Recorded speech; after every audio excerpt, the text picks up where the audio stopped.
Hi. രാവിലെ 8 മണിയായി. ഇന്ന് രാവിലെ ഞാൻ ഇതിനകത്ത് കുറച്ച് ഇവിടുത്തെ കാര്യങ്ങൾ കാണിക്കാം. അപ്പം എല്ലാവരും ചോദിക്കും, ഞാൻ പ്രോഗ്രാമിന് പോകുമ്പോൾ അച്ഛൻ എങ്ങനെ ഇവിടെ ഇരിക്കും എന്നൊക്കെ ചോദിക്കാറുണ്ട്. കേട്ടോ അച്ഛൻ, നമ്മൾ ഇന്നത്തെ ഇവിടുത്തെ ടെക്നിക്കുകളൊക്കെ ഒന്ന് പറഞ്ഞു കൊടുക്കാൻ പോവാം. വീട്ടിലെ നമ്മളെങ്ങനെ പോകുന്നതിനൊക്കെ അച്ഛനെങ്ങും പോകണമെന്നില്ല. എന്നിട്ട് നേരത്തെ ആയിരുന്നു അച്ഛൻ എല്ലായിടത്തും ഇറങ്ങിപ്പോകുന്നു. പോയി കഴിഞ്ഞാൽ തിരിച്ചു വരത്തില്ല. എൻ്റെ വീട് ഞാൻ കാണിക്കാം. ഇപ്പം അച്ഛൻ നിർബന്ധിച്ചപ്പോൾ വരത്തില്ല, എന്നാലും നമുക്ക് പേടിയാണ്. അതുകൊണ്ട് ഞങ്ങൾ ഈ വീട് മൊത്തം അടച്ചു പൂട്ടിയിട്ടാണ് ഇരിക്കുന്നത്. അതെങ്ങനെയാണെന്ന് ഞാൻ കാണിച്ചില്ല. ഇവിടെ ഞങ്ങൾ ഉള്ള സമയത്ത് ഈ വാതിൽ പുറത്തുനിന്ന്, ഇത് സിറ്റൗട്ടിലെ വാതിലാണ്. ഈ കൊളുത്തിട്ട് കഴിഞ്ഞാൽ അച്ഛൻ പുറത്തോട്ട് ഇറങ്ങി പോകത്തില്ല. അപ്പം ഈ വാതിലിൻ്റെ അകത്ത് ഞങ്ങൾ കൊളുത്തിടും. ഇപ്പം ഈ കൊളുത്തെടുത്ത് കഴിഞ്ഞാലും അച്ഛൻ തുറന്നു കഴിഞ്ഞാൽ അച്ഛന് പുറത്ത് പോകാൻ പറ്റത്തില്ല. കാരണം പുറത്ത് പോയി കഴിഞ്ഞാൽ ചിലപ്പോൾ അറിയാൻ പറ്റത്തില്ല. ഓർമ്മക്കുറവേണ്ട വല്ല എവിടെ പോയെന്ന് നമുക്കറിയാൻ പറ്റത്തില്ല. പിന്നെ അച്ഛൻ ഇതിനകത്ത് ഈ റൂമുകളിൽ തന്നെ അച്ഛൻ ഇരിക്കും. അച്ഛന് പിന്നെ ഇപ്പം പുറത്തോട്ട് പോകണം വലിയ ആഗ്രഹമില്ല. ഈ മുറി ഇത്രയും സ്ഥലങ്ങളിൽ അച്ഛൻ ഇരിക്കും. പിന്നെ എന്ന് പറഞ്ഞാൽ ആഹാരം, ഞാൻ പ്രോഗ്രാം അങ്ങനെ പോകുകയാണെന്നുണ്ടെങ്കിൽ ആഹാരം അച്ഛൻ കഴിച്ചതിന് ശേഷമാണ് പോകുന്നത്. അല്ലെന്നുണ്ടെങ്കിൽ ആഹാരം എടുത്ത് വെച്ചിട്ട് സെറ്റ് ചെയ്തിട്ടേ ഞാൻ പോകത്തുള്ളൂ. രാത്രിയിലാണെങ്കിൽ കഴിച്ചിട്ട് പോകും. അല്ലാതുള്ള ഇതാണെങ്കിൽ ആരെങ്കിലും ഇവിടെ നിർത്തിയിട്ടാണ് ഞാൻ രാത്രി പോകുന്നത്. പിന്നെ ഉള്ളതെന്ന് വെച്ച് കഴിഞ്ഞാൽ ഇത് അടുക്കള ഭാഗത്തുള്ള വാതിലാണ്. ഈ ഗ്രില്ല് ഞാൻ പുറത്തോട്ട് പോകുകയാണെങ്കിൽ, കടലിലൊക്കെ പോകണമെങ്കിൽ ഈ ഗ്രില്ലും കൂടെ പൂട്ടിയിട്ട് ഞാൻ പോകും. അപ്പോൾ അച്ഛന് ഇത്രയും ഇഷ്ടംപോലെ സ്പേസ് ഉണ്ട്. പിന്നെ പോയിട്ട് വരുമ്പോൾ ഞങ്ങൾ രണ്ടും ഈ ഗ്രില്ല് പൂട്ടിയിട്ടാണ് ഈ വീട്ടിനകത്ത് നിൽക്കുന്നത്. അപ്പോൾ ഞങ്ങൾ രണ്ടും ഈ മുറി ഇത്രയും അടച്ചിട്ടിനകത്താണ് ഞങ്ങൾ രണ്ടും കൂടെ ഇരിക്കുന്നത്. ആരെങ്കിലും വരുവാണെന്നുണ്ടെങ്കിൽ പുറത്തുനിന്ന് കോളിംഗ് ബെൽ അടിക്കുമ്പോൾ ആ ഗ്രില്ല് തുറന്ന് കയറാൻ പറയും. ഇപ്പോൾ ഇത് പറയാൻ കാരണം ഓർമ്മക്കുറവുകൊണ്ടാണ് ഞങ്ങളിങ്ങനെ ഈ ഗ്രില്ല് പൂട്ടിയിട്ടൊക്കെ ഞങ്ങൾ ഇരിക്കുന്നത്. അച്ഛൻ്റെ ഒരു ബന്ധു അടുത്ത സമയത്ത് വന്നിട്ട്, ഞാൻ കടയിലോട്ട് പോയിക്കുമായിരുന്നു. അദ്ദേഹം വന്നിട്ട് ഇവിടെ നോക്കിയപ്പോൾ കാണും ഈ ഗ്രില്ല് പൂട്ടിയിട്ടേക്കുന്നു. പുള്ളി വന്ന് കുഞ്ഞുമ്മയുടെയൊക്കെ അവിടെ പോയി ഭയങ്കര വിഷയം ഉണ്ടാക്കിയിട്ട് പറഞ്ഞു അദ്ദേഹത്തെ പൂട്ടിയിട്ടേക്കുവാണ്. അപ്പം അവർ തുറന്ന് കാണിച്ചു കൊടുത്തു. ഞാൻ വന്നപ്പം കാണുന്ന കാഴ്ച, അദ്ദേഹം വീഡിയോ ഷൂട്ട് ചെയ്യുക, പൂട്ടിയിട്ടേക്കുവാണെന്നൊക്കെ പറഞ്ഞു. കാരണം നമ്മളൊരു മനുഷ്യനെ ഒരിക്കലും അങ്ങനെ ഇടേണ്ട ആവശ്യമില്ല. ഇപ്പം ഞാനും ഈ 2 കതവും പൂട്ടി ഞാനും രാവിലെ തൊട്ട് വൈകിട്ട് വരെ ഇതിനകത്ത് തന്നെ ഇരിക്കുന്നത്. പിന്നെ പോകുമ്പം അച്ഛൻ എന്നെ ഗ്രില്ല് പൂട്ടിക്കൊണ്ട് പോകും. എനിക്ക് വേറെ നിവൃത്തിയില്ലാത്തതുകൊണ്ടാണ് അങ്ങനെ ചെയ്യുന്നത്. കാരണം ഓർമ്മയിൽ അച്ഛൻ ചെയ്ത ഒരുപാട് പരിപാടിയുണ്ട്. അച്ഛൻ ഇവിടെ നിന്ന് ഓർമ്മയിൽ ഞങ്ങൾ പൂട്ടാതിരുന്ന സമയത്ത് അച്ഛൻ കൊല്ലം അഞ്ചാലമൂട് വരെ പോയി മിസ്സിംഗ് ആയിരുന്നു. ഏറ്റവും അവസാനം ഭാഗത്തിലാണ് കണ്ടു കിട്ടിയത്. അതുപോലെ തന്നെ നിങ്ങൾക്ക് വീഡിയോ കാണുമ്പോൾ അറിയാം, അച്ഛൻ ഓർമ്മയില്ലാതെ ഇരുന്ന സമയത്ത്, അതായത് ഞങ്ങൾ പൂട്ടത്തൊന്നുമില്ലായിരുന്നു. അച്ഛൻ ഇറങ്ങിപ്പോവും, പക്ഷേ തിരിച്ചു വരും. പക്ഷേ ഇടയ്ക്ക് പിന്നെ തിരിച്ചു വരാതിരിക്കും. നമ്മുടെ കണ്ണൊന്ന് തെറ്റിക്കഴിഞ്ഞാൽ പുറത്ത് പോകും. അങ്ങനെ ഇരിക്കുമ്പോഴാണ് എനിക്കൊരു കോൾ വന്നിട്ട്, കൂട്ടുകാരൻ്റെ കോൾ വന്നു. തലച്ചറ ഭാഗത്തോട്ട്, അത് ഇവിടെ കുറേ ഉള്ളിലാണ്. അച്ഛൻ ഇങ്ങനെ നടന്നു പോകുന്നത് കണ്ടു. അപ്പോൾ ഞാൻ വണ്ടി എടുത്തുകൊണ്ട് ഒരു 15 മിനിറ്റ് ശേഷമാണ് ഞാൻ കണ്ടുപിടിക്കുന്നത്. കറങ്ങി കണ്ടു കഴിയുമ്പോൾ ആ ഒരു ചുമന്ന കാറിനകത്ത്, ആ വണ്ടിയിൽ ആരും ഇരിപ്പില്ല, വണ്ടി കാലിയാണ്. അച്ഛൻ ആ വണ്ടിയോട്ട് നമ്മൾ സംസാരിക്കുക, ചുമ്മാ നടന്ന് പോവുകയാണ്, ഒരു അന്തവും ഇല്ലാതെ പോവുകയാണ്. ഇവിടെ പോകുന്ന പോലും അറിയത്തില്ല. ഇത് കണ്ടുകൊണ്ടാണ് ഭാഗ്യമേ, ഇല്ലെങ്കിൽ ഞങ്ങൾ എവിടെ പോയി കണ്ടുപിടിക്കാനാണ്. ഞങ്ങൾ പറഞ്ഞപ്പോഴേ അച്ഛൻ തിരിച്ച് കയറി ഭാഗ്യത്തിന്. ആ വണ്ടിയിൽ ആരുമില്ല. അങ്ങനെ അച്ഛനെ ഞാൻ വിളിച്ച് കയറ്റി, എൻ്റെ കൂട്ടുകാരനെ കൊണ്ടുപോയി കയറ്റി. പിന്നെയും വീണ്ടും നമ്മൾ പിന്നെയാണ് ഇടയ്ക്ക് ഒരു ദിവസം ലോറിയുടെ കീഴിലോട്ട് പോകേണ്ടിരുന്നപ്പോൾ ആൾക്കാരെല്ലാം കൊണ്ട് വഴക്ക് പറയണം, അങ്ങനെ സൂക്ഷിക്കണേ. പിന്നെ എനിക്കും പേടിയായി. പിന്നെ അച്ഛൻ ഡ്രസ്സില്ലാതെ കറങ്ങി പോകാൻ തുടങ്ങി. ഒരു ദിവസം മുണ്ടില്ലാതെ പോയി. പിന്നെ ഏറ്റവും ഞാൻ ഭാഗത്തിൽ ഇതുണ്ടോ ഈ വരുന്നതെന്ന് വെച്ച് കഴിഞ്ഞാൽ കണ്ണൊന്ന് തെറ്റിയപ്പോൾ, അപ്പോൾ അമ്മ മരിച്ചതിന് ശേഷമാണിത്. കാരണം നമുക്ക് എന്തൊരു ബാത്റൂമിൽ എവിടെയെങ്കിലും പോകുമ്പോഴായിരിക്കും നോക്കുമ്പോൾ കാണത്തില്ല. ഞാൻ നോക്കുമ്പോൾ വരുമ്പോൾ കണ്ട കാഴ്ച അച്ഛൻ ഇങ്ങനെ ജംഗ്ഷനിൽ പോയിട്ട് നടന്നു. അങ്ങനെ പലയിടത്തുനിന്നും അച്ഛൻ ഒരുപാട് വട്ടം മിസ്സിങ് ആയിട്ടുണ്ട്. അപ്പം നമ്മുടെ സുഹൃത്തുക്കളാണ് പലയിടത്തുനിന്ന് തന്നെ വിളിച്ചു പറഞ്ഞു. ഒരു ദിവസം അച്ഛൻ നടന്ന് കൊട്ടാരക്കര കഴിഞ്ഞ് കിള്ളൂർ എന്ന് പറഞ്ഞ സ്ഥലത്ത്, അത് അമ്മയുള്ള സമയത്താണ്. അപ്പം ഞാൻ ഷൂട്ടിങ്ങിന് നിൽക്കുന്ന സമയത്ത് അമ്മ എന്നെ വിളിച്ച് പറയുന്നത്, ഒരു അച്ഛൻ മിസ്സിങ് ആയി. ഏറ്റവും അവസാനം ഞാൻ നമ്മുടെ കൂട്ടുകാരെ വിളിച്ചു ഭാഗ്യത്തിന് എങ്ങനെയെങ്കിലുമൊക്കെ കണ്ടുപിടിക്കാൻ പറ്റുള്ളൂ. അങ്ങനെ ഒരു 6 പ്രാവശ്യത്തോളം അച്ഛൻ മിസ്സിങ് ആയിട്ടുണ്ട്. അപ്പം ഇങ്ങനെയുള്ള ഒരാളെ നമ്മൾ പിന്നെ എങ്ങനെയാണ് ഇപ്പോൾ തുറന്നു വിടാൻ ഒരിക്കലും പറ്റത്തില്ല. അങ്ങനെയാണ് അദ്ദേഹം വന്ന് ഇവിടെ കിടന്ന് ബഹളം ഉണ്ടാക്കിയത്. നമ്മളെന്ത് മറുപടി പറയുന്നത്?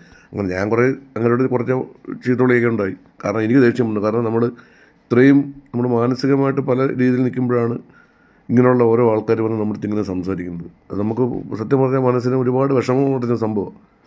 കാരണം അവരറിയുന്നില്ല നമ്മളെങ്ങനെയാണ് നോക്കുന്നതെന്നോ നമ്മളെന്താ ചെയ്യുന്നതെന്നോ അവരറിയത്തില്ല. ഈ അറിയാതെയാണ് അവരിങ്ങനെ ഓരോ സംഭവങ്ങളൊക്കെ വന്ന് പറയുന്നത്.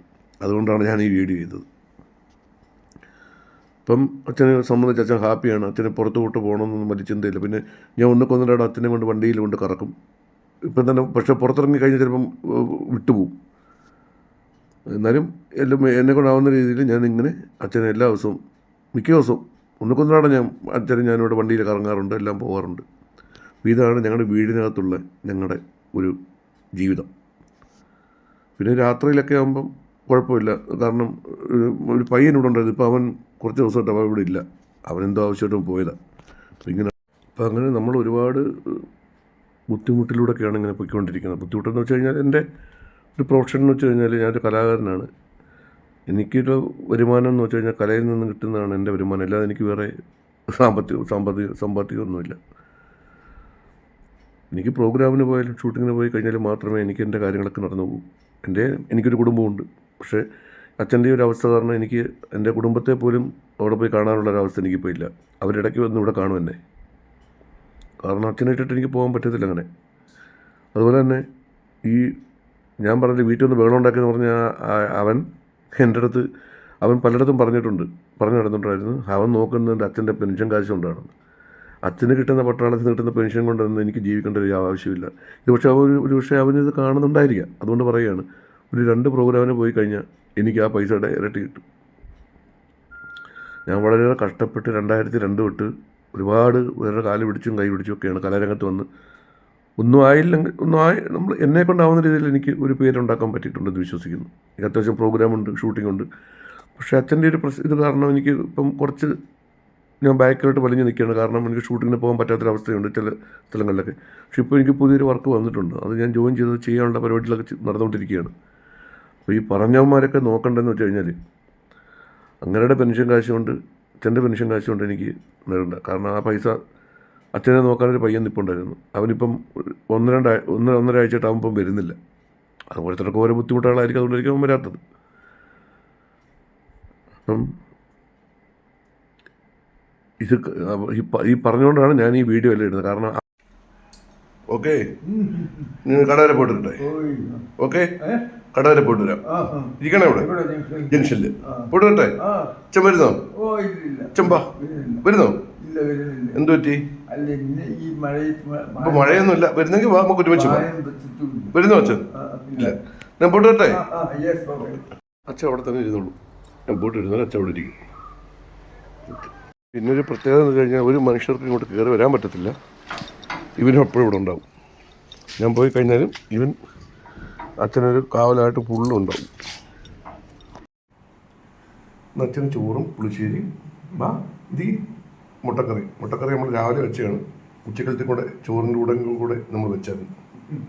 ഇത് നല്ല തൈരും നാരങ്ങ അച്ചാറും.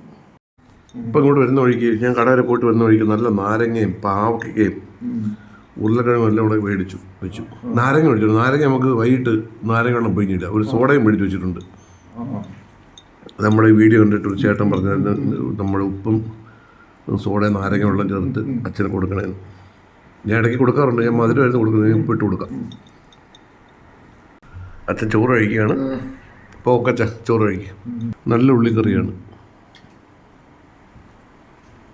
എൻ്റെ വൈഫ് അവളാണ് ഇന്നലെ പറഞ്ഞു തന്നെ ഇതെങ്ങനെ വെക്കണമെന്നുള്ളത്. അവളെ വിളിച്ച് വെച്ചപ്പോൾ അവളെ പറഞ്ഞു തന്നെ നമ്മൾ വെക്കുന്ന രീതിയിലല്ല, അത് വേറെ ടൈപ്പിലെ വെച്ച നല്ല ടേസ്റ്റായിരുന്നു. ഇന്നലെ രാത്രിയിലും ചപ്പാത്തിക്ക് ഞങ്ങളിത് ഉപയോഗിച്ചു. ഇന്ന് ഊണിനും കാപ്പിക്കും വീണ്ടും ഉണ്ടാക്കി. എളുപ്പം ഉണ്ടാക്കാൻ പറ്റും, നല്ല ടേസ്റ്റുമാണ്.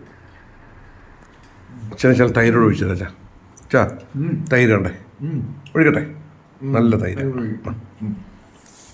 തൈര് വയറിനൊക്കെ നല്ല തണുപ്പും അല്ലേ? കഴിച്ചോ? പറഞ്ഞാൽ വേറെ ഒന്നുമില്ല. അച്ഛന് ആഹാരം കൊണ്ടുവച്ചാൽ കഴിക്കും, ബാത്റൂമിലൊക്കെ പോവും, അതൊക്കെ അച്ഛനറിയാം. പിന്നെ ഈ കുളിപ്പിക്കുന്നതാണ് പാട്. ഞാൻ പിന്നെ ഉള്ളപ്പം ആഴ്ചയിൽ 2 ദിവസം ഞാൻ കുളിപ്പിക്കും. പിന്നെ വലിയ അഴുക്കെന്ന് വെച്ചാൽ ദേഹത്തില്ല. കുളിക്കാൻ ഭയങ്കര പാടാണ്. പിന്നെ ബാത്റൂമിലൊക്കെ അച്ഛൻ സ്വന്തമായിട്ട് തന്നെ പോവും, അതൊക്കെ പോവും, അതൊക്കെ അച്ഛനറിയാം. പിന്നെ ഇങ്ങനെയുള്ള ചില പ്രശ്നങ്ങളേ ഉള്ളൂ. അപ്പോൾ ഓക്കെ അച്ഛൻ കഴിക്കാം കേട്ടോ. ഓക്കെ, ചോറും കഴിച്ചു എടുക്കാൻ. ഈ മുട്ട ഇവിടെ കഴിക്കച്ചാ? ഇത് അത് നല്ലതല്ലയോ? ഇതുകൂടെ കഴിക്കും, അതുകൂടെ കഴിക്കും. മുട്ടേ ശരീരത്തിന് നല്ല ആണേ, ഇതും കൂടെ കഴിക്കരുത്. അതാണേ, അത് മൊത്തം കഴിക്കും.